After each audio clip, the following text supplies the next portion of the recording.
aí, galerinha, boa noite. Estamos começando mais um Pode Crer Podcast. Você que tá chegando agora no nosso programa, já ativa teu sininho, já se inscreve no nosso canal, já deixa teu like. E é isso aí, Dani. Bom, Pericão, boa noite a você que está nos acompanhando. Que Deus abençoe, que bom ver vocês aqui novamente.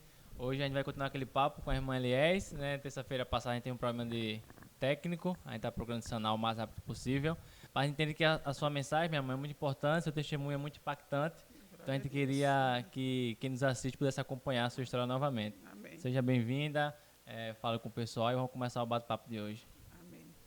Boa noite, Caio. Boa noite, Daniel. Boa noite, irmã. Boa noite a todos que estão nos assistindo. E a paz do Senhor para todos. Amém. É uma honra para mim estar aqui, né? Poder contar um pouco do meu testemunho e das maravilhas e dos milagres que Deus tem feito na minha vida. Aleluia, glória a Deus. E também queria falar para vocês algumas das nossas plataformas que estamos também. Estamos no TikTok, estamos no Kawaii com @Pode Crer Podcast. Também temos a plataforma do Instagram, @Pode Crer Podcast. Nosso Pode Crer é com Y, com a gente também enxeridinho. Também estamos aqui no YouTube com alguns cortes, já começamos alguns cortes aí. Então você que gosta de mais de conteúdo de corte, também estamos no canal de corte. E também estamos na Shorts, Shorts YouTube.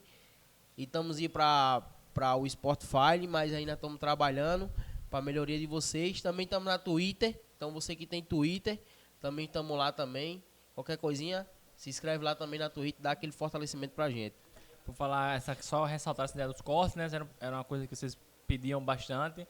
Então a gente está tendo essa preocupação. Está iniciando, está engateando. Mas a ideia é que possa ter cada vez mais cortes para que você possa absorver cada vez mais as nossas falas. Minha mãe, eu queria que você começasse a falar um pouco do seu testemunho, né? De onde a senhora vem, como é que foi sua caminhada, né? Até encontrar o Evangelho. Acho que é interessante saber um pouco da sua bagagem. Tá certo. Então, para quem não me conhece, eu sou Eliés Melo, sou evangélica, serva do Deus Altíssimo. Amém. Sou casada com o diácono Jailton e temos 2 filhos e 3 netos e congregamos com o pastor Giancarlo na igreja Betel, bairro das Indústrias. E para falar do meu testemunho, vou começar um pouquinho, né, falando da minha vida, né? Desde o princípio, né?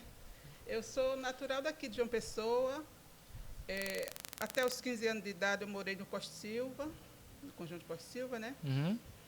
Até o meu esposo também é daqui de João Pessoa. A gente se conheceu nessa época, desde de criança, né? Eu tinha mais ou menos 10, 12 anos quando conheci ele, né? Aí nós éramos amigos, ele estudava com meu irmão, eu estudava com a irmã dele. E a gente conheceu, né? Ele conheceu minha família, eu conheci a família dele, e nós éramos amigos, né? Na época até ele gostava de mim, queria namorar comigo, mas na época eu não quis, né? A gente era criança, né? Aí, quando eu fiz 15 anos, meus pais resolveram morar no Rio de Janeiro, se mudaram para o Rio de Janeiro, né? Aí nós fomos para o Rio. Aí, uns 2 anos depois, aqui Jailton foi se alistar, né? Se alistou na Marinha. Aí a Marinha mandou ele servir no Rio de Janeiro. Aí quando chegou lá no Rio, ele foi procurar a gente, né? Que ele não conhecia ninguém lá e foi procurar a gente, que ele já conhecia, né? Aí nos encontrou lá, pouco tempo depois nós começamos a namorar e 3 anos depois a gente se casou, né? Aí tivemos nossos filhos lá, 2 filhos. Aí quando foi... aí nessa época, né? Nem eu nem ele era evangélico, né? Eu vim de uma família católica, minha mãe muito católica, criou a gente nos caminhos católicos, né? Com todas aquelas tradições. Eu fui batizada, eu e meus irmãos, quando criança, né? Na igreja católica, e primeira comunhão, tudo aquilo, né? Participar de procissão. Minha mãe sempre ia na missa, a gente ia com ela, né? Sempre naquelas tradições católicas. Até casei na igreja católica, né? E meu esposo, ele não era nem católico, nem não era evangélico, né? Não conhecia. Aí, por causa disso também, né, ele começou a se envolver com as amizades lá da Marinha, né? Ele começou a se envolver com os amigos de farra, né? Que gostavam de beber. Aí, saíam para beber, né? Saíam para as noitadas, para farra. Aí, com isso, o nosso casamento foi ficando abalado, né? nosso relacionamento foi ficando em crise, né? Nenhuma mulher gosta disso, né? Nenhuma esposa gosta verdade. de Deus, o marido está saindo aí para as farras, bebedeira, né? Aí foi, né? Cada vez se envolvendo mais, né? Em bebedeiras, em farras, aí a gente sempre vivia em crise. Às vezes, muitas vezes quase separava, né? Muitas vezes chegou perto de separar. Mas como naquela época não era igual hoje, né? Hoje qualquer coisa casa num dia, separa no outro, né? E qualquer dificuldade já vai separando, né? Naquela época a gente fazia de tudo para manter o casamento, né? Principalmente, né, por causa da família, dos filhos, a gente, né, fazia de tudo para manter o casamento. Aí a gente foi, né? Levando, foi vivendo, né? Tentando manter, né, tudo certo, né? Aí, quando foi em 94, ele foi transferido, a Marinha transferiu ele para Natal, Rio Grande do Norte, né? Aí a gente foi morar no Rio Grande do Norte. Aí continuou, da mesma forma ele continuou, né? Nas bebedeiras, com as amizades. Aí foi pior para mim, assim, né? No meu caso foi pior porque sem família nenhuma lá, sozinha, né? Só com ele e com meus filhos. Aí foi muito difícil, né? A gente vivia numa crise mesmo, né? No casamento. Aí fomos passando, aí passou o primeiro ano, 94, aí passou o segundo ano, 95, aí no final do ano de 95, eu pedi para vir visitar meus pais no Rio de Janeiro, né? Passar Natal e Ano Novo com eles, né? Aí ele disse que não ia poder ir por causa do trabalho e tal, aí mandou que eu fosse com as crianças, né? Aí eu fui para o Rio de Janeiro com as crianças. Aí ficamos lá, né? Aí nessa época, minha mãe, graças a Deus, já tinha se convertido. Ela e meu pai eram evangélicos, né? Foi? Aí eles moravam numa casa, de frente à casa deles tinha uma senhora que fazia um trabalho de oração na casa dela, né? Esse trabalho era muito famoso, vinha pessoas de várias igrejas, várias denominações, ia lá nesse trabalho, né? Aí ela me convidou para ir lá, aí eu fui, né? Era na segunda-feira à tarde. Aí eu fui com minha mãe, né? Aí nesse dia, aí veio depois da oração, no final da oração, veio uma irmãzinha que eu nunca vi, que nunca me viu também, né? Chegou até mim, aí falou tudo que eu estava passando, né? Chegou, falou que eu estava pensando em me separar, que eu estava vivendo uma crise no casamento, e não estava aguentando, estava pensando em separar, tal. Aí eu falei que era verdade, né? E ela contou tudo, né? Aí depois disse assim, que Deus estava restaurando meu casamento, Deus estava entrando com providência, ia restaurar meu casamento, tal coisa, né? Aí tá. Aí no final, na hora do apelo, eu aceitei Jesus nesse dia. Aleluia. Eu aceitei Jesus nesse dia, aí decidi voltar, né? Aí voltar, né? Aí quando terminou as férias, eu voltei para Natal com meus filhos. Aí, quando a gente é nova convertida, né, a gente pensa que uma profecia assim vai se cumprir de repente, tipo no toque de mágica. Eu pensei que quando chegasse lá, meu casamento já ia estar às mil maravilhas, não ia acontecer mais nada daquilo, ia ser tudo diferente, né? Achava assim, pensava assim, né? Só que não, né? Quando eu cheguei lá, aí tudo de novo. E parecia até que ficou pior, né? Porque quando Deus vai nos dar uma vitória, parece que o inimigo se levanta, né? Aí as coisas parecem que ficaram mais difíceis, né? Aí ficou, né? Mas assim mesmo, eu fiquei um pouco desanimada, mas fui procurar uma igreja, aí fui Nova Vida até, que tinha perto da minha casa, eu gostei de lá, eu fiquei frequentando lá, ia lá com meus filhos criança, gostava de ir para a salinha, né? Aí eu levava eles, a gente ia para a igreja e meu esposo ia para as farras, né? Aí foi levando, né? Foi vivendo. Aí passou mais esse ano, né? 96, né? Que foi. Aí, quando terminou o ano, a gente queria de novo vir para o Rio de Janeiro para visitar meus pais, né? Para passar o Natal com eles. Aí ele, mais uma vez, com a desculpa do trabalho, não ia, né? Não ia poder ir. Aí mandou eu e meus filhos. A gente foi. Aí passamos, né? Natal, Ano Novo, tal, voltamos às festas. Quando voltamos, aí voltamos, né? Aí pouco tempo depois que voltamos, eu descobri que ele estava com um amante lá, né? Aí eu falei, não, assim não. Aí foi a gota d'água, né? Falei, não, isso não dá mais para suportar, né? Aí conversava com ele, ele negava sempre, e não dava para conversar com ele, porque logo ele se alterava, né? Bebia e ficava alterado. Só queria conversar depois que enchia a cara, e ficava alterado, né? Aí eu não conversava, né? Aí eu resolvi, fui levando, mas aí quando chegou um dia, eu deixei ele trabalhar, e peguei as crianças, e estava decidida a vir embora para o Rio de Janeiro, ir embora para o Rio, né? Aí peguei meus filhos, arrumei as coisas todas, deixei ele na escola, né, para eles não ficar perguntando, não ver. Aí eu fiquei arrumando as coisas, arrumei minhas malas, deixei eles na escola, e aí quando terminei tudo, peguei eles, pegamos um táxi e estava decidida a ir para o Rio de Janeiro, voltar para casa da minha mãe, né? Mas nessa época, lá em Natal, só tinha um ônibus saindo por dia para o Rio de Janeiro, né? Só saía um. O horário era umas 3 e pouco da tarde. Aí perdia, não deu mais tempo para pegar esse ônibus, né? Aí eu fiz o quê? Peguei ônibus para Natal, ou para João Pessoa, né? A gente estava em Natal, né? Peguei para João Pessoa, fui para casa do irmão dele, pastor José Hilton.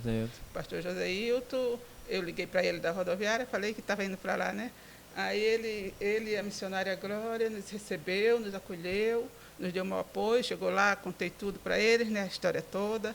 Aí eles nos acolheram lá. Aí quando foi no outro dia, logo cedo, meu esposo ligou, né?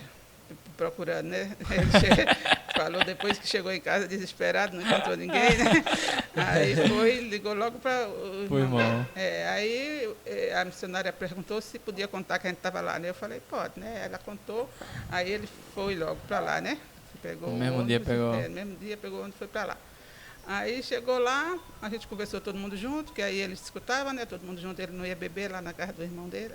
Aí a gente sentou lá, conversou, depois os irmãos dele conversou com ele, o pastor José Hilton, a esposa dele, a missionária Glória, e depois a irmã dele também, que é missionária, a esposa do pastor Gildário, também chegou, conversou com ele, deu conselho, o outro pastor, o pastor Jailson, da igreja Betel lá em Mangabeira também. Todos os irmãos dele já pastor, né, evangélico, aí todos conversaram com ele, deram conselho, aí ele falou que ia mudar. Falou que ia mudar, que não queria perder a família, que queria, né, reconstruir a família lá, que ia mudar, que ia largar tudo e ia, né, a partir daí, né. Aí a gente conversou, aí eu falei que tá certo, né, aceitei, dar uma nova chance, falei que ia voltar, mas que a gente não ia viver como esposo, né? Assim, eu só ia voltar para casa, mas só quando eu visse que ele realmente mudou, né? Ia dar uma oportunidade, mas ia ver se ele realmente mudou. Aí voltei com ele, né? Aí a gente foi para casa, aí chegamos lá, as crianças voltaram a estudar durante a semana e tal. Aí durante a semana ele mudou, assim, que ele todo dia saía para beber, chegava tarde, aí a partir daí ele realmente vinha do trabalho, chegava cedo, não bebia, não bebeu, tal. Aí eu vi, parece que está mudando mesmo, né? Aí disse, né? Mas aí chamei ele para ir para a igreja no próximo domingo, né? Quando chegou no domingo, chamei para ir para a igreja. Aí ele foi. A gente foi para a igreja. Aí ele não quis ir na que eu frequentava, né? Na Nova Vida. A gente foi para outra, para Igreja Brasileira Pentecostal do Brasil, um negócio assim, né? A gente foi, né? Aí chegamos lá, assistiu o culto todo, né, tal. Aí no finalzinho fez o apelo, aí ele ficou, né, meio sem querer ir. Aí eu falei, você falou que ia aceitar, né? Falando, vai, você não falou que ia aceitar, tá. Aí ele foi, né? Aí aceitou Jesus nesse dia. Aí eu fui, né, deixando para ver se ele realmente tinha aceitado mesmo, se ia continuar mudando, né? Aí foi, né? Mais uma semana, ele continuou direitinho, fazendo tudo certinho, né? E aí depois a gente continuou indo para a igreja, certinho, graças a Deus, né? Ele ficou, aí a partir daí ele não vacilou mais nesse ponto, né? Aí a gente ficou, ficamos indo para a igreja, frequentamos o discipulado nesse ano. Aí no final do ano já nos batizamos, né? Dessa igreja mesmo. Aí nos batizamos. Aí no final do ano, a Marinha foi e mandou ele de volta para o Rio de Janeiro. Pro Rio. Mandou de volta para o Rio. Aí a gente foi para o Rio de Janeiro. Aí nessa época a gente foi morar na casa em cima da minha mãe. Minha mãe tinha feito uma casa, construído uma casa em cima da casa dela, né? Aí a gente foi morar lá nessa casa. Aí minha mãe era da Assembleia de Deus. E a Assembleia ficava bem pertinho da casa dela, né? Do outro lado da rua, bem pertinho. Aí a gente foi frequentar a igreja também, a Assembleia, né? Aí ficamos na Assembleia de Deus.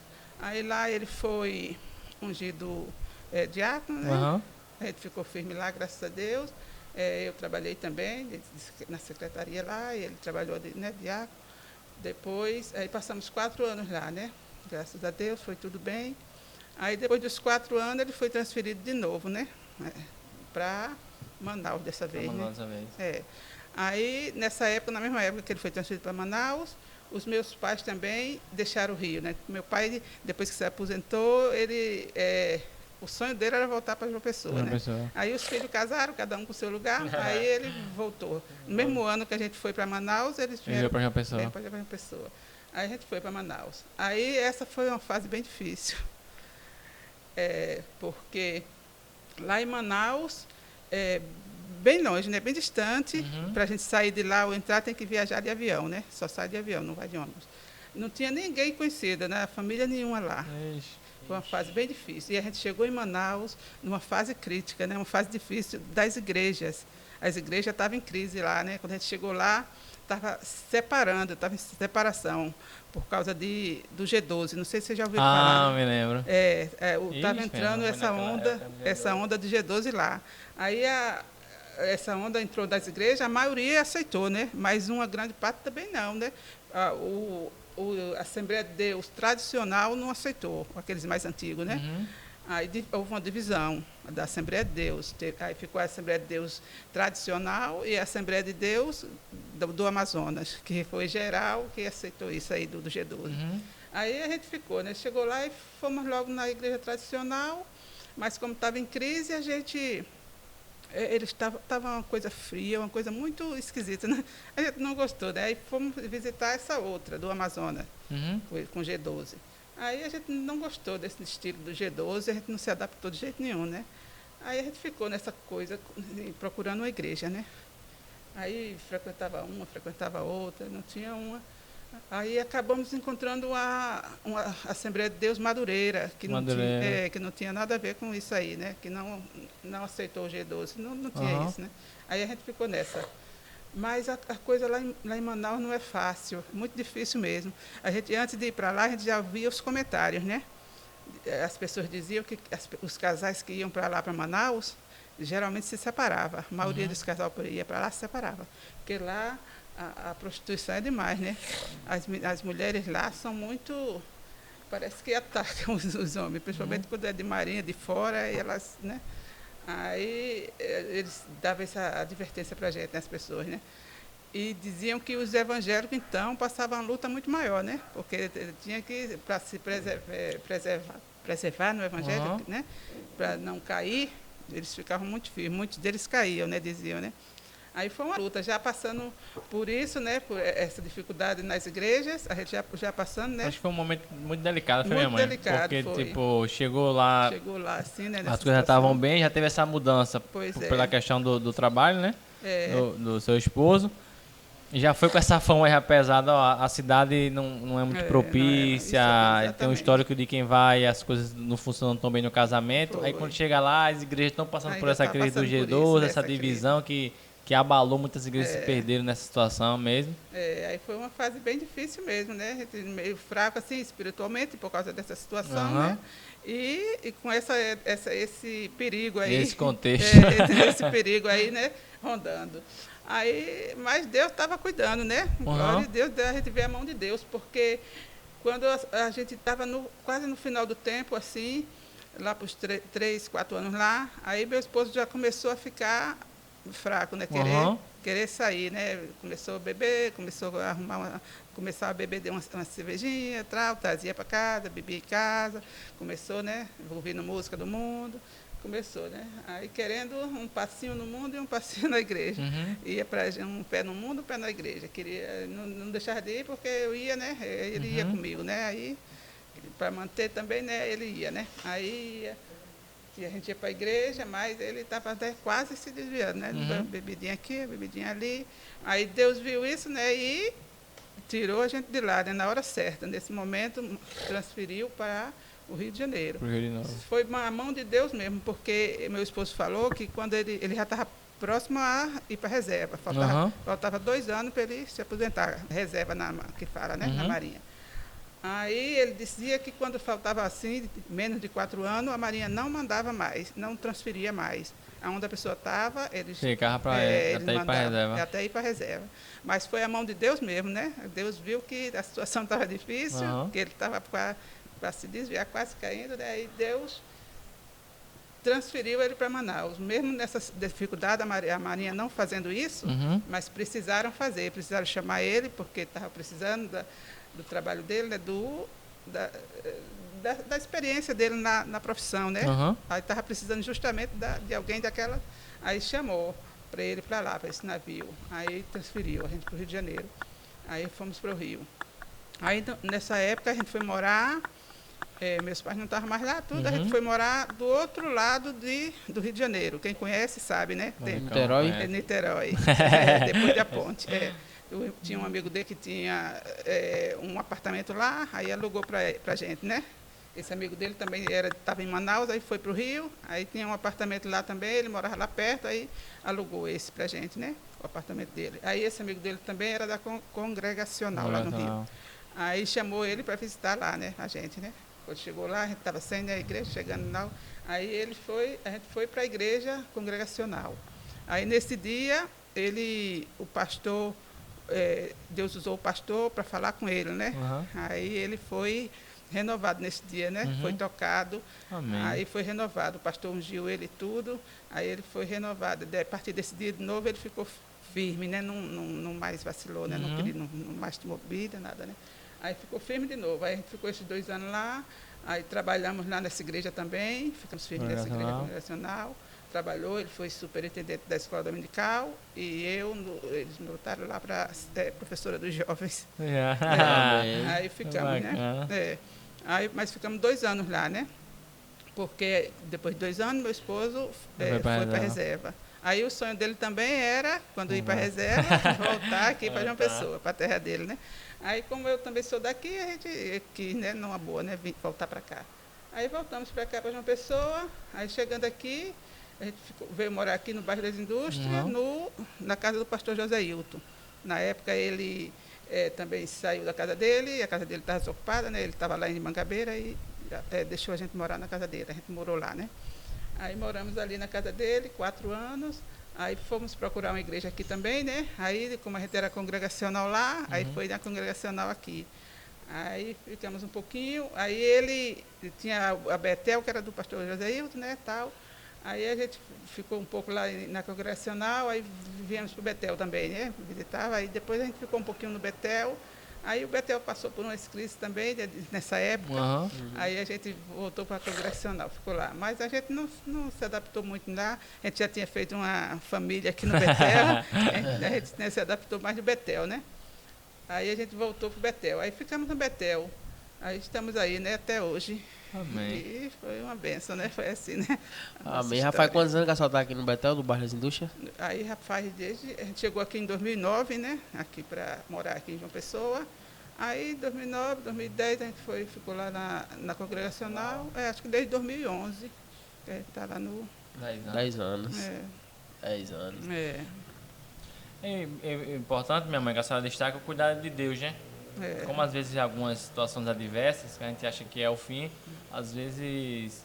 C.S. Lewis falava muito isso, né? Que o sofrimento é o holofote de Deus. Então, parece que às vezes no sofrimento a gente está mais sensível a ouvir a voz dele. Verdade. E ver como é que Deus não restaurou apenas o casamento, como restaurou a vida de vocês através de uma situação adversa, né? Como Deus continuou tendo esse cuidado, né? Mesmo sabendo que a profissão do meu pai é um pouco complicada, né? Porque tem questão de viajar, de não estar estabilizado. Mas Deus sempre policiando, Deus sempre controlando, sempre colocando no lugar correto, né? E esse retorno acho que para João Pessoa com essa bagagem, né? Com toda a caminhada de vocês, né? E isso é muito mais bonito. Eu queria que a senhora falasse um pouquinho agora do câncer, né? Como é que foi, né? Qual foi, se foi aqui em João Pessoa que chegou a acontecer, como é que foi esse processo? A senhora fazia prevenção, não fazia? Tá certo, então. Para começar também a falar sobre isso, né? Vou voltar um pouquinho para o começo também, né? Eu tive, o diagnóstico foi no final de 2015, no dia 3 de dezembro, né? Eu tive o diagnóstico. Mas vou começar um pouquinho do começo aí para lembrar. Antes, porém, eu gostaria de mandar um recado para todas as mulheres, né? Que não deixem de fazer a prevenção. É muito importante, né? A prevenção cura, né? Porque se descoberto no começo o câncer é muito mais fácil curar, né? Muito mais tem muito mais chance de cura, né? Então deve fazer a prevenção todos os anos, fazer tudo direitinho, né? Não dói e salva vidas, né? Fazer a prevenção. Amém. Então, aí foi o seguinte, eu sempre fazia prevenção, porque eu fazia acompanhamento já com a mastologista, porque eu tinha problema de cistos, né? Sempre fazia tempo que eu tinha problema de cistos no seio. Aí fazia acompanhamento já com a mastologista. Aí todo ano ela pedia mamografia e ultrassonografia para confirmar, né? Aí nesse ano mesmo de 2015, no começo do ano, ela pediu a mamografia. Aí eu fiz a mamografia, aí ela viu a mamografia, fiz, né? Entreguei para ela, ela viu. Aí quando ela viu, ela pediu disse que parecia tudo bem, né? Falou que tinha um cisto lá, mas parecia normal, o cisto mesmo, né? Aí ela foi e pediu a ultrassonografia para confirmar, né? Aí eu fui, marquei, aí sabe, esse tempo, né, tem que marcar a consulta, esperar o resultado, marcar, aí peguei, né, fui, fiz a outra, esperei o resultado, peguei, fui levar na doutora de novo. Aí nessa época já era mais ou menos junho, né, aí fui levar para a doutora, aí levei a ultra, aí ela viu a ultrassonografia, aí falou, não deu nada, tudo normal, nada demais não, né, conferiu com a mamografia, com a ultra, e olhou tudo e falou, só deu cisto mesmo, né? Cisto normal, né? Só tem cisto. Aí eu até falei para ela, mas durante esse tempo eu estava sentindo, né? Eu comecei a sentir, porque antes não dava para sentir, né? Na palpando não dava para sentir o cisto que era dentro, né? Aí, mas agora, depois que eu fiz a mamografia, até fazer a ultra, aí já estava sentindo já maior, né? Que estava sentindo já, né? Aí falei para ela, agora dá para sentir, né? Ela falou, não, mas é cisto, deu aqui na ultra que é cisto, deu na mamografia cisto. Aí tal, né? Nem sequer examinou mais, né? Tá, então, tá certo. Aí eu fui, né? Aí ela falou, marque consulta só para o final do ano agora, né? Daí é 6 meses, para a gente acompanhar, né? Aí tá, eu marquei, deixei marcado já para novembro, né? 6 de novembro. Porque ela também tinha muita gente para ela, né? Aí já marquei, já deixei marcado para 6 de novembro. Mas aí eu não fiquei tranquila, né? Porque em casa eu estava notando que tinha algo diferente, né? Cada dia que passava, eu notava diferente, que não era igual ao cisto, né? Que tem tudo a ver, minha mãe, com a prevenção, né? Por se prevenir, você sabia, peraí, eu sei que já existe algo aqui, mas agora está diferente. Se a senhora tivesse essa comparação, eu poderia... Então, aí eu fiquei preocupada, né? Ansiosa, porque estava achando diferente. Ele estava crescendo, eu sentia crescendo, e doendo, ele doía, né? Os outros não doía, normal, né? Aí eu falei, tá estranho, né? Não tá normal, né? Aí ficava ansiosa, né? Aí fui e marquei consulta com outra ginecologista, né? Aí fui lá outra, aí chegou lá outra, ela examinou e pediu outra ultra. Aí eu fiz a ultra. Aí levei lá para ela de novo, ela viu. Aí ela não fez alarme também, né? Ela viu que, ela disse que estava um cisto grande e tal, mas não estava parecendo ser maligno, né? Coisa assim, né? Mas disse assim, mas você vai para uma mastologista, procura uma especialista, né? Aí eu falei para ela que já tinha marcado uma consulta, mas era só em novembro, né? Aí ela falou, isso era setembro mais ou menos, aí ela falou assim, mas já que você está ansiosa, se você quiser antecipar, marcar para antes, tá certo. Aí fui, né? Tentei de todo jeito para antecipar, né? Pedi para fazer encaixe, porque lá tinha muita gente, e aí quando não marcava, era encaixe. Aí tinha que esperar ela atender todo mundo para poder atender, né? Aí eu marquei encaixe, fui lá um dia, lá com essa minha mastologista, né? Aí cheguei lá, fiquei por último, né? Saí lá à noite, mas fiquei lá para ser atendida. Aí ela atendeu, aí ela viu essa outra ultra que a doutora pediu, aí ela já olhou tal, aí já ficou mais preocupada, né? Aí já achou estranho, aí já pediu para fazer uma biópsia. Pediu para marcar a biópsia e fazer a biópsia. Aí eu fui, né? Aí era um sufoco, né? Uma correria, a gente fica naquela ansiedade, né? Aí na Marinha, nesse plano da saúde da gente, também é uma burocracia também, né? A gente tem que levar papel, eles mandam para o Rio de Janeiro para autorizar, né? Aí quando é um exame assim bem mais caro, mais complicado, demora para eles me liberar. Aí vão, né? Essas coisas todas. Aí a gente foi dessa correria, né? Para fazer esse exame. Aí chegou lá, marcaram para nova diagnóstica. Né? Eu fui fazer o exame.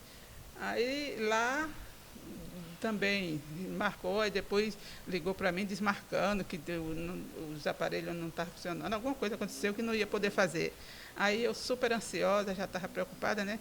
Aí voltei na doutora de novo, encaixe, né? Mandei, falei com ela de novo, aí disse que não tinha feito, né? Aí ela fez ela viu que eu estava muito ansiosa, ela fez na hora ali no laboratório dela mesma, ela fez rapidamente, uma punção, né? Aí mandou fazer biópsia, né? Mandou levar no laboratório e fazer a biópsia. Mas disse assim, mas faça o outro, que o outro é mais completo, né? Para descobrir. Aí eu, tá certo, né? Aí eu fui fazer, peguei o que ela mandou, né? O material, aí fui levar para pegar a autorização da Marinha, tudo tinha que ter autorização, né? Pegar a autorização para levar para o laboratório, né? Aí eles deram para o Laureano. Aí eu fui levar no Laureano, aí lá ia demorar, né? Aí eu falei, vamos particular, vamos levar num particular para ver se é mais rápido, né? Ai, um grilo aqui. Aí a gente foi levar no Laureano, né? Aí eu fui no particular, né? A gente foi num laboratório particular. Aí chegou lá, ela falou que demorava mais ou menos uns 10 dias. A mesma coisa que ia demorar. Aí a gente falou, não, então a gente vai fazer mesmo lá no Laureano, né? Aí deixamos no Laureano. Aí 10 dias. Né? Aí o outro, aí foi o tempo que eu fiz o outro também, né? Saiu por fazer, eu fiz o outro, aí também marcou para lá. Aí foi o resultado, um ia sair no dia 1º de dezembro e o resultado do outro ia sair no dia 2, um perto do outro, né? Aí eu marquei a consulta para a doutora no dia 3 de dezembro. Aí eu falei, eu não vou nem pegar os resultados do exame, porque aí eu quero pegar tudo e levar para a doutora, já é uma notícia só, né? Ela já vê tudo e já fala. Aí eu levei para a doutora no dia 3, aí foi que ela deu o diagnóstico, né? Aí é um baque assim, né? Parece que cai o mundo na cabeça da gente, né? A gente fica assim sem chão, né, quando recebe a notícia, né? Porque a gente imagina logo, né, o tamanho do gigante, né? A gente sabe, né, o tamanho do gigante, a luta que a gente vai passar, né? Tudo que a gente vai enfrentar, a gente pensa logo em tudo isso, né? Aí o gigante fica maior ainda, né? A gente pensa nas coisas, na quimioterapia que a gente vai ter que passar, na rádio, na cirurgia, tirar a mama, né? Que era um trauma também, perder os cabelos, tudo, né? A gente pensa logo em tudo isso. Aí já fica, né, aquela coisa. Aí eu, né, fiquei muito nervosa, chorei bastante, aí procurei, mas depois, né, com o tempo, na época assim, eu não queria nem falar para ninguém, né? Pensei em não falar para ninguém, até pensei em mudar, morar em Manaus, para fugir, né? Querendo fugir de uma coisa que estava em mim, não podia fugir, né? Mas aí quando eu parei de olhar para o gigante e olhei para Deus, né? Vi que o meu Deus era maior do que aquele gigante, né? Amém. E aí eu pude confiar e descansar, né? Aí vamos para a luta, né? Fiquei tranquila e renovei minhas forças para lutar, né? Aí fomos, né, para a luta. O ano de 2016 foi todo de luta, né? Tive que passar, né, pela quimioterapia, radioterapia. A doutora foi e mandou para o oncologista, né? Ela foi e passou logo para o oncologista. Aí o oncologista lá no Laureano. Aí a gente foi, né, para o Laureano, aí fomos em dezembro. Isso foi no dia 3, né? Que ela deu. Aí ela já passou já tudo o encaminhamento para o oncologista, e aí eu fui também logo no oncologista lá, né? O Laureano. Aí o oncologista passou logo as quimioterapias toda, porque disse que, como demorava o plano, né? Ele ia passar logo o tratamento todo e a cirurgia. Ele falou, você tem que fazer essa cirurgia urgente, esse ano ainda, porque se passar para o ano que vem, não adianta mais, né? Você tem que fazer esse ano ainda. Aí sabe como é que é, né? Final de ano, perto do Natal, do Ano Novo, na época assim de festa, os médicos, né, param. A doutora mesmo falou que ia a minha mastologista falou que ia tirar férias. Mas falou assim, eu vou sair de férias no final do ano, mas se você conseguir a papelada toda para a cirurgia, eu faço sua cirurgia no dia 17 de dezembro. Aí eu falei, tá certo, né? A gente tem que correr com a papelada, né? Na Marinha, levar para lá, para eles liberar, mandar para o Rio, para poder liberar, né? Aí a gente foi, meu esposo correndo comigo, né? Aí meu esposo levou a papelada, levou também o da químio, né? Que o médico passou, aí levou tudo, né? Aí Deus estava no negócio, né? A gente vê a mão de Deus de novo aí. Olha. Que aí Deus fez eles liberar primeiro a quimioterapia. Liberaram lá, chegou logo a papelada da quimio, né, liberada, né? Aí eu fui no oncologista e falei para ele, né? Ó, liberaram a quimio, mas a cirurgia ainda não, né? Aí ele falou, ó, se você quiser, a gente pode começar pelo tratamento da quimio, porque estão fazendo isso agora, né? Em muitos casos, e está dando certo, né? Muita gente começa logo pela quimio. Aí eu falei, o senhor aconselha, é bom, posso fazer assim? Ele falou, pode, se você fala com a doutora, se ela também permitir, se ela achar, a gente faz. Aí eu fui lá nela de novo, falei com ela, aí ela falou que podia fazer, né? Era bom mesmo, né? Estavam fazendo caso, era bom mesmo começar pela quimio, né? Aí a gente foi, né? Ao invés da cirurgia, começou a quimio no dia 17. Fiz a primeira sessão de quimio, das vermelhas, né? Ele passou 4 vermelhas e 12 da branca. Depois da vermelha ia ter a branca. Essa vermelha é a cada 21 dias. Faz um a cada 21 dias. E a branca mesmo? A branca é toda semana, uma vez por semana. Uma vez por semana. Mas dizem que essa vermelha é a pior, né, meu? É a pior por isso, né? Porque cai o cabelo, é a que dá a reação de cair o cabelo, né? Seu cabelo caiu de imediato, foi por partes? É assim, eu fiz a primeira em 17 de dezembro, né? Aí quando foi no Natal, no dia 25, uma semana depois, já começou a cair, né? A gente penteava, caía naquele montão de cabelo. Aí já dava um nervoso, né? Aí quando foi no ano novo, no dia de ano novo, aí quando eu não precisava mais nem pentear, só passar a mão, quando via assim, aí dava aquela agonia, né? Ficava aqueles pedaços sem cabelo. Aí eu tirei, né? Resolvi, né? Raspar logo, né? A senhora raspou no ano novo? Foi, no dia primeiro mesmo, dia novo. Meu filho mesmo raspou, né? Ele pegou a máquina dele, né? Ele usava a máquina dele mesmo, ele mesmo raspou, né? Aqui em casa. Como foi para a senhora mesmo esse processo de... Porque também a gente acha que é só questão estética, mas não é, né? Também é questão de isso aí foi muito difícil da também, autoestima, né? Porque... da autoestima. Para mim foi difícil, né? Tem gente que não se importa, mas isso é a reação de cada um, né? Eu achava muito ruim.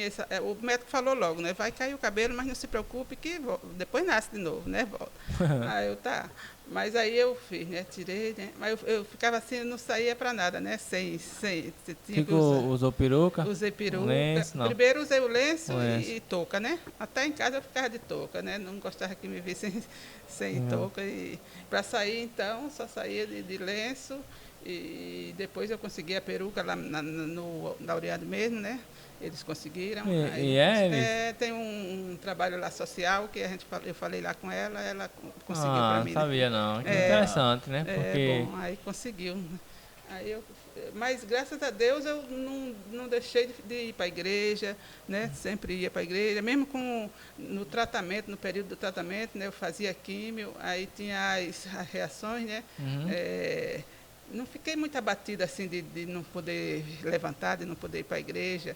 A imunidade baixa muito, né, nessa época, né? A imunidade baixa, a gente fica fraco, né, com aquelas dores, corpo fraco. Teve muito enjoo, assim, quando a gente faz logo é inevitável, né? A gente faz a quimio lá, passa 2 horas lá na máquina lá fazendo, né? Aí quando chega mais ou menos à noite, aí vem os sintomas. Vômito, a gente fica muito mal mesmo, né? É tão forte que eles até passam para a gente usar água sanitária. Toda vez que for no banheiro tem que usar água sanitária depois, né? Porque se alguém usar também, né? Sim. Então a gente fica... não sabia dessa. O tratamento é muito forte, né? Mas graças a Deus eu não fiquei muito abatida, né? As pessoas me visitavam e diziam que eu não estava parecendo até que eu estava doente. Nem parecia, né? Porque eu não gostava de ficar deitada, né? Eu sempre ia para a igreja e tal. Só não ia para o shopping, porque proibiu de ir para o shopping. Eu gostava muito de ir para o shopping. Aí proibiu de ir para o shopping, num ambiente fechado, né? Eles disseram que não era bom frequentar, né? Por causa da imunidade. Da imunidade. E tinha que usar a máscara. Naquela época ninguém usava máscara, só quem estava doente, né? Eu também não gostava muito de ficar com aquelas máscaras. Tinha trauma também de usar máscara, né? E agora, a ironia do destino é ter que usar direto, né? Mas na época ninguém usava, só quem estava doente, né? E principalmente com câncer, que era, né? Aí eu já não... Tem um tabu muito grande. É um tabu, né? Mas a senhora ficou quanto tempo para ir pro shopping? Só depois que terminou todo o tratamento. Só depois depois terminou a quimio toda que eu pude voltar para ir pro shopping, né? E a cirurgia? Aí, pronto, né, passou, né, fiz a quimio todinha, quimio tomou as vermelha, 4 e... tomei as 4 e tal, depois aí caiu o cabelo, e não é só o cabelo, né, que é a sobrancelha, totalmente, né, aí eu falava pra minha filha até que estava parecendo uma tartaruga ninja, aí se eu usava a touca e só saía com a peruca e tal, mas tal, né, foi, né. Aí passou, aí essa outra branca disse que não é ruim, mas é muito ruim também. Tem muitas reações. Minha filha na época perguntou qual era pior, eu falei que era a vermelha. Mas depois que das reações da outra, eu também não sei nem dizer qual é a pior, né? Porque essa outra, a vermelha dá mais essa reação, que é a queda de cabelo e o enjoo, né? Vamos dessas coisas. Já essa outra branca, ela dá perde o sabor dos alimentos, a gente não consegue comer. Aí quem não gosta de comer passa uma dificuldade, né? Aí por isso que emagrece muito, perde peso e a pessoa já está com a imunidade baixa, aí que fica mais doente, né? Então, ainda bem que eu gostava de comer. Ainda bem que eu gosto de comer. Aí não, mesmo assim eu comia, não deixava de me alimentar, né? Aí me alimentava, mas era ruim, a gente não sentia gosto nenhum, gosto nem salgado, nem doce.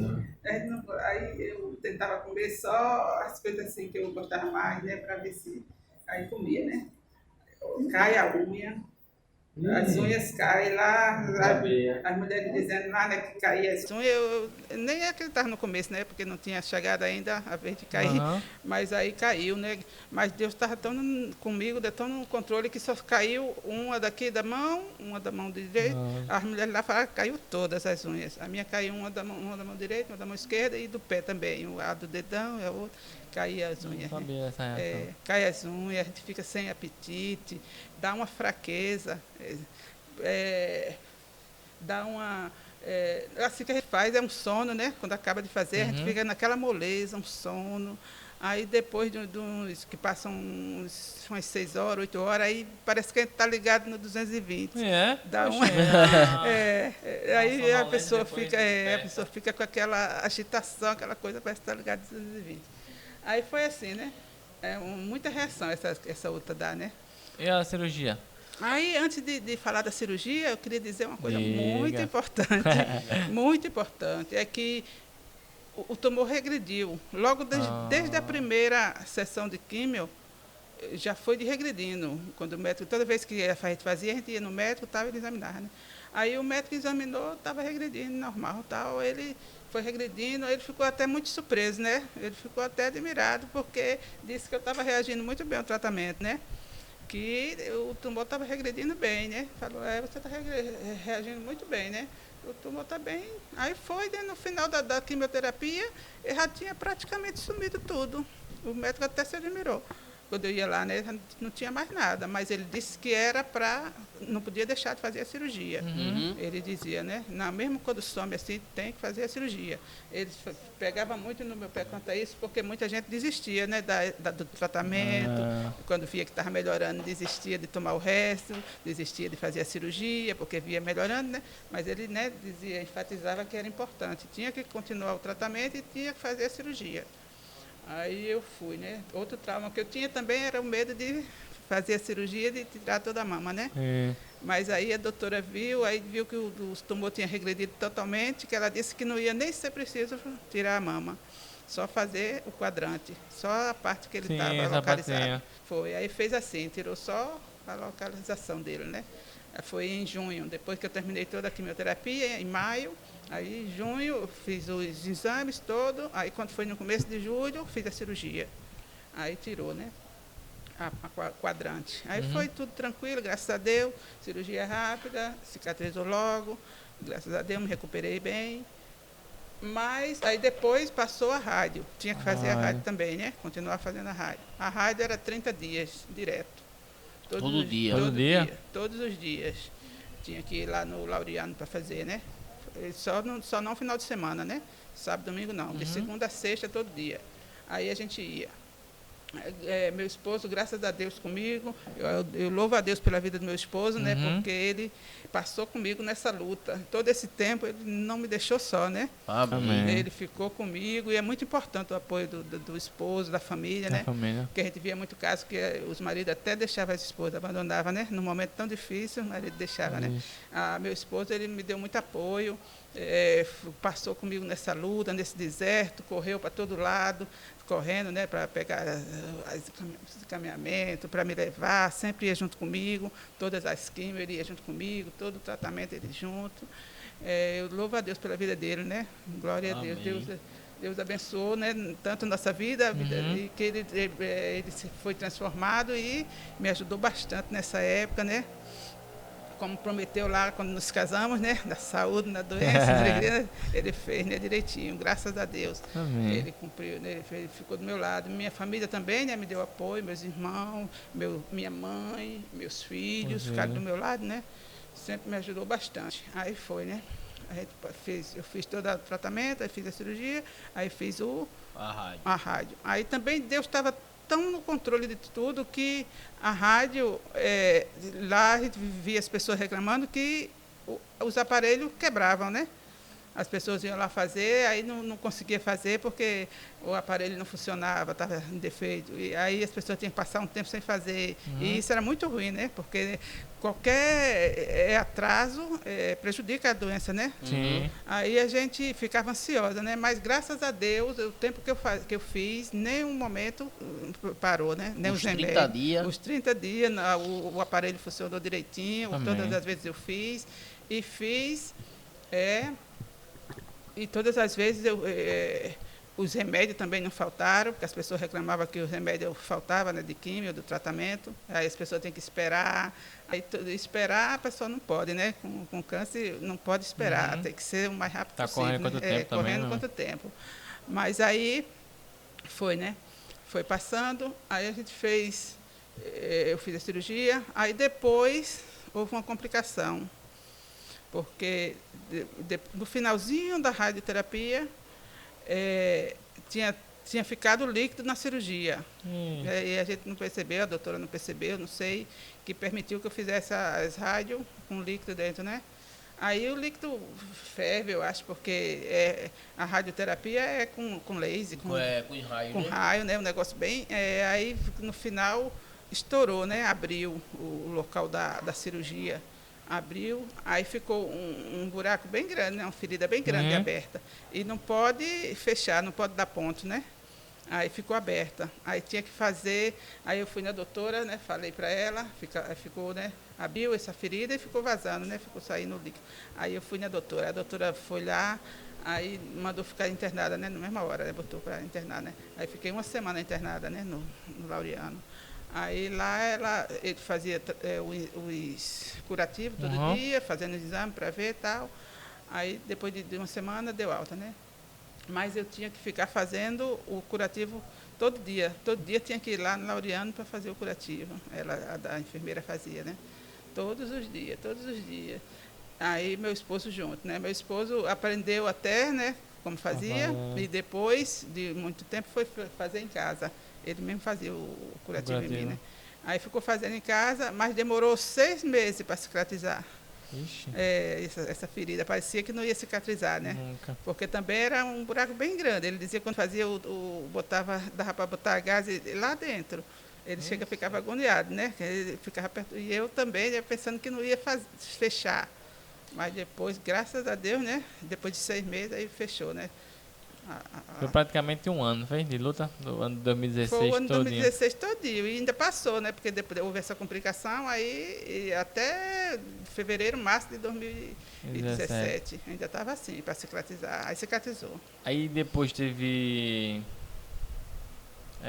continuou com a medicação, algum tratamento? Não. Não, depois aí é que disso, tá, né? Depois não precisei tomar vacina, nada, né? Porque eles fazem o teste depois, né? Eles fazem teste para saber que tipo assim, alguma coisa, né? Para mais sobre isso, né? Aí eles passaram um exame, aí eu fiz, né? Aí quando eu vi o resultado, eu até fiquei feliz, né? Eu vi negativo, eu fiquei super feliz, né? Aliviada. Aí eu falei para minha filha, Aí, mostrando para ela, né? Deu negativo, tá animada, né? Ela falou, mas não é bem assim não, mãe. Eu investiguei aqui na internet e não é muito bom não isso, né? Porque isso aí quer dizer que é triplo negativo. Já ouviram falar nisso? Não. Quando o câncer é triplo negativo, é porque não é hormonal, não é assim, tipo o da Gerlane, né? Que a Gerlane é de família, né? Veio, aí eles têm como rastrear, né? Assim, como saber por que aconteceu, né? Já no meu caso, eles não sabiam nada, não sabiam de onde veio, por quê, que tipo era. E quando dá assim triplo negativo, eles não sabem o que fazer. Quer dizer, eles passam aquele remédio natural, normal mesmo, aquele tratamento, e seja o que Deus quiser, né? Assim, é a reação do nosso corpo, né? O nosso corpo que vai reagir como para curar, porque eles não sabem nada disso, né? Sobre esse câncer, como surge. Aí não passa vacina, não passa remédio, nada, né? Porque não tem como, eles não sabem de onde surgiu e por quê, né? A gente não sabia. Eu vi triplo negativo, eu estava feliz negativo. Aqui. Pois é. Então, quando eu vi, pensei que era bom, mas não, né? É porque não sabe rastrear de onde veio e qual foi o motivo, né? É diferente, né?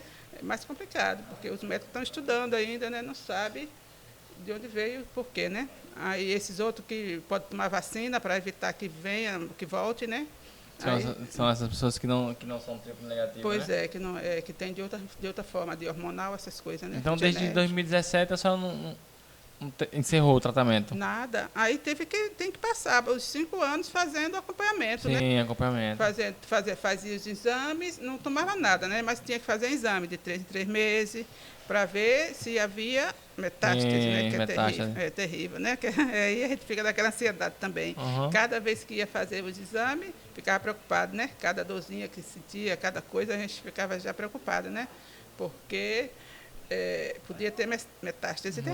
Aí a gente, né, ficava, né, preocupado. Aí fazia, do começo de 3 em 3 meses, o exame. Aí depois de 6 em 6 meses. Aí foi todo ano, né? Todo tempo, né? Durante esses 5 anos, né? Aí ele disse que depois de 5 anos é que o risco diminui, né? A pessoa deles dão alta, então, né? Aí foi isso que aconteceu. Depois de 5 anos, graças a Deus, né? Aí deu alta. Aleluia. Glória a Deus. Glória a Deus. Aí fez os exames agora, quando completou 5 anos, né? Que eu fui fazer. Aí foi um outro susto assim, né? Porque eu fiz os exames, né? Que a doutora pediu, a mastologista pediu, aí ela pede de mama, né? Ultrassom, essas coisas, né? Mamografia, ultrassom de mama, né? Aí de mama liberado, não voltou, né? Graças a Deus, né? Mas aí, quando eu fui na oncologista também para dar alta, né? Aí, quando pensei que estava tudo livre, porque ela deu alta, tudo, aí a oncologista vai e pede todos os outros exames que pediu no começo, do corpo todo, né, das outras partes, né, pulmão, para ver se tinha metástase, né? Aí pediu todos os exames de novo. Aí fiz todos os exames. Aí a gente fica também naquela ansiedade, naquela preocupação, esperando o resultado, né? Aí, graças a Deus, quando eu vi, né, o resultado, levei nela, aí viu, tá? Aí, graças a Deus, tudo bem, né? Não deu nada. Aleluia. Não teve metástase, né? Aí ele disse que liberou, né? Aí deu alta, graças a Deus, a partir dos 5 anos, aí deu alta. Aí disse que eu não estou livre assim, né? Pode ter de novo, ou ter outro, não estou livre, né, de ter, mas disse que desse aí eu estou livre, né? Graças a Deus estou curada. Amém. Não tem, Amém. Aleluia. Eu queria que a senhora desse um recado para quem está passando por essa situação, sobretudo nesse período de tratamento. A senhora falando um pouco do seu testemunho, é bacana, para mostrar a diferença do tratamento da minha mãe Gerlane, porque às vezes a gente tem a ideia de padronizar, né? Comigo foi assim, comigo não foi. Então, assim, não tem como deixar uma receita de bolo, né? Mas eu queria que a senhora deixasse uma palavra para quem está passando por essa situação, o que é que a senhora tem. Acho que a senhora tem bagagem para falar sobre isso, mais do que qualquer um aqui. É muito diferente, né? Realmente é diferente o processo de cada um, né? E a reação também de cada pessoa, né? É diferente e o processo, o tipo de câncer é diferente de um para o outro. Como eu disse, no começo eu reagi diferente, né? Eu fiquei, né, muito abatida, assim, né? Eu sou reservada, né? Eu gostei, não gostava de contar, de falar sobre isso, né? Inclusive, não tem nem negócio de fotos, essas coisas, né?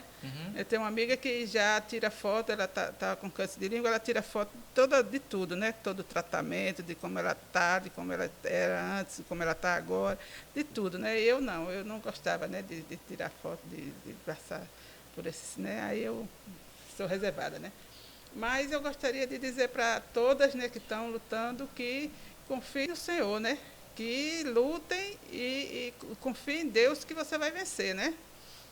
Porque Deus é poderoso para fazer infinitamente mais do que pedimos ou pensamos, né? Ele está no controle de tudo.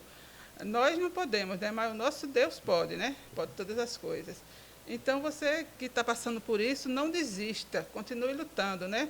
Você é forte, você vai vencer, né? Pode lutar com fé que você vai vencer, confiar em Deus e nunca se desesperar, né? Lutar até... Porque Deus está no controle, Deus está lutando contigo, né? Deus vai te dar vitória, né? Em nome de Jesus. Aleluia, glória a Deus. Para você que está continuando assistindo, você que não é inscrito, se inscreve no nosso canal, deixa teu like, ativa teu sininho, corre para nossas plataformas também. Estamos no Twitter, estamos no TikTok, no Kawaii, estamos com o canal de corte, tá começando agora aí no YouTube. Então já se inscreve, já curte lá o nosso vídeo, já deixa teu like. Também quero falar um pouco dos nossos patrocinadores, que está patrocinando o nosso programa. Queria falar um pouco sobre ações criativas. Então você pensou em doce, mêsversário, aniversário, noivado, casamento, ações criativos. Também você que quer dar aquele tapa na sobrancelha, quer fazer aquela maquiagem, fazer aquela unha em gel, reconstrução de unha, estamos com a Carla Pereira Design. Também você que quer dar um trato na sua casa, dar o up na casa, uma mesa posta, uma design de interior, também estamos com a Casa da Lari Decor. Você que quer uma moda feminina, uma moda masculina, moda infantil, também estamos com a Dia a Dia Modas. Você masculino que quer dar aquele tapa no fade, fazer aquele degradê, cortar, dar um trato na barba, estamos com a GM Barber. E você também que quer uma coisa importada, um acessório, uma capa case, um fone de ouvido, uma caixa de som, também estamos com a CG Importados, tá certo? A senhora fala uma coisa assim que a gente agradece bastante, e sobretudo porque eu sei o quanto a senhora é reservada, né? E essa era a proposta do programa. Trazer duas pessoas diferentes que vivenciaram a mesma doença, mas para mostrar que não existe receita de bolo, cada pessoa vai administrar de uma forma tal. E eu queria encerrar a minha fala com o que a senhora falou: lute. Né, confie em Deus, mas lute, né, não desista do tratamento. A gente sabe que não é fácil, que as químios são pesadas, né, como você falou, que se olhar para o gigante vai desistir, mas continue lutando, né, você que é mulher, confie no Senhor, mas faça a sua parte, continue se esforçando, né, pegue apoio, sobretudo para querer viver, para não desistir do tratamento, porque é fundamental. Né, eu queria que Caio falasse as palavras finais também, depois a senhora encerrasse falando também as suas últimas palavras e orando, sobretudo para as mulheres que estão assistindo essa noite. Amém, filho. Queria agradecer a senhora pela sua disponibilidade, por entender o que passamos. Só a gente aqui sabe o que passamos para gravar hoje aqui, esse programa. Sou muito grato pela sua vida, pela vida do seu esposo, e compreender essa correria nossa que teve para gravar e se encaixar. E queria dizer que eu estou muito impactado com o seu testemunho, com a sua história. Como eu tinha falado para a senhora, né? Que fazia tempo que eu queria ver o seu testemunho, porque desses 4 anos eu não peguei o seu testemunho ainda na nossa congregação. E todo mundo falava muito de Gerlane e da senhora. De Gerlane uma vez eu peguei numa conversa com ela, mas da senhora eu não tinha ainda escutado. E queria só te agradecer e pedir muito obrigado por participar do nosso programa. Obrigada. Eu que agradeço vocês e, como eu disse, foi uma honra, né, poder contar o meu testemunho, e os milagres e as maravilhas que Deus tem feito na nossa vida, né. Eu queria dizer também para todos, né, uma palavra assim para concluir, para finalizar. Eu gostaria de dizer para todos que estão passando por essa luta na saúde ou em qualquer outra área de sua vida, eu queria dizer que vai passar. Você fique firme, você lute. Não deixe de lutar, porque você vai vencer, você é forte, né? Seja qual for a luta que você está passando na sua vida, seja na área da saúde ou em qualquer outra área, né? Mas seja forte Porque na Bíblia a gente viu várias vezes, Deus falava para as pessoas quando ia passar por uma grande luta, um grande desafio, uma grande missão, Deus dizia, ser forte e corajoso. Não desanimes, não temas nem desanime, porque eis que eu estou contigo, não te deixarei nem te desampararei. O Senhor sempre está conosco, né? Todas as lutas que a gente passa tem um propósito. Tudo que acontece na nossa vida é permissão de Deus. Ou é bênção ou é uma lição. A gente tem que... as lutas não são para nos derrotar, né? São para nos fortalecer. Amém. As lutas e provações vêm para nos fortalecer, fortalecer a nossa confiança em Deus. Todas as coisas contribuem para o bem, né? A vontade de Deus para nós é perfeita, é agradável, como diz a Bíblia, né? Ele quer o nosso bem.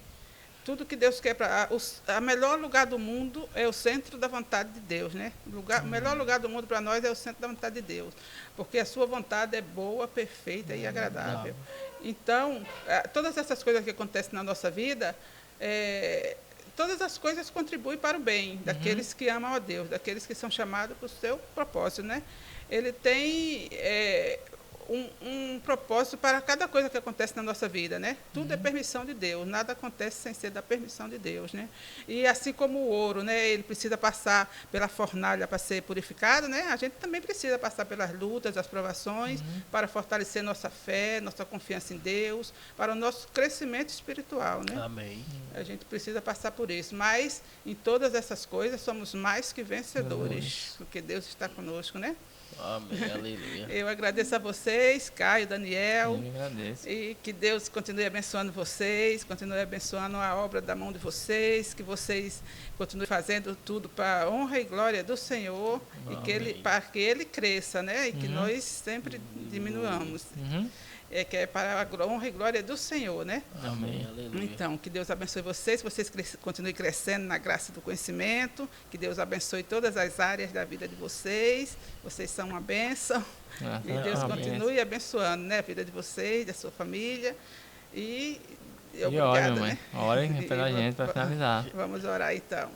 Senhor, nosso Deus, nosso Pai, Pai amado, Pai querido, Deus Todo-Poderoso, Deus de poder e glória, nós te adoramos, Senhor, nós te bendizemos, ó Deus, porque o Senhor é o nosso Pai, Senhor, o Senhor cuida de nós, Senhor. Ó Pai querido, Pai amado, te apresentamos nesta hora, Senhor, o Daniel, o Caio, a Bia, o Eduardo, o Altair, toda a equipe, Senhor Deus, toma em tuas mãos, ó Deus, abençoe esses jovens, ó Deus, que eles possam, meu Deus, crescer na graça e no conhecimento, que eles possam, Senhor, fazer a tua vontade, Senhor. Fortalece a fé deles, firma eles nos teus caminhos, ó Deus, de saúde, Senhor, de livramento. Abençoa a sua família, abençoa a sua vida profissional, abençoa todas as áreas de sua vida, ó Deus. Ó Pai querido, Pai amado, nós te damos graças, Senhor, porque nós temos um Pai que nos ama, um Pai que cuida de nós, Senhor, e que nunca nos abandona, Senhor, que nunca nos deixa só. Nós te damos graças, Senhor, por tudo. E te agradecemos por esse programa, por tudo, ó Deus, te agradecemos por este dia, pelo livramento. Continua conosco, Senhor, nos abençoa. Em nome de Jesus, amém. Amém, aleluia, glória a Deus.